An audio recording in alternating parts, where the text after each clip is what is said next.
তুরস্কে মুদ্রাস্ফীতি অনেক বেড়ে গিয়েছে। এর ফলে সাধারণ পণ্যের দাম লাফিয়ে লাফিয়ে বাড়ছে।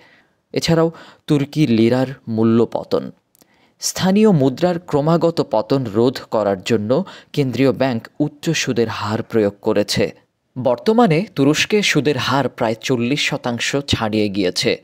এটি পৃথিবীর সর্বোচ্চদের মধ্যে একটি। কিন্তু কেন তুরস্ক এত উচ্চ হার নির্ধারণ করল? মুদ্রাস্ফীতির প্রভাব। তুরস্কে মুদ্রাস্ফীতির হার এখন 60%-এরও বেশি। খাদ্যদ্রব্য থেকে শুরু করে জ্বালানির দাম দ্রুতই বেড়ে চলেছে। বৈদেশিক ঋণ। তুরস্ক বিদেশি বিনিয়োগ আকর্ষণ করতে চায়।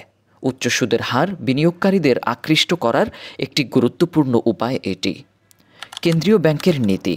নতুন অর্থনৈতিক নীতি অনুযায়ী তুরস্ক মুদ্রাস্ফীতি কমাতে এবং দেশের অর্থনীতিকে স্থিতিশীল করতে উচ্চ সুদের হারকে ব্যবহার করছে।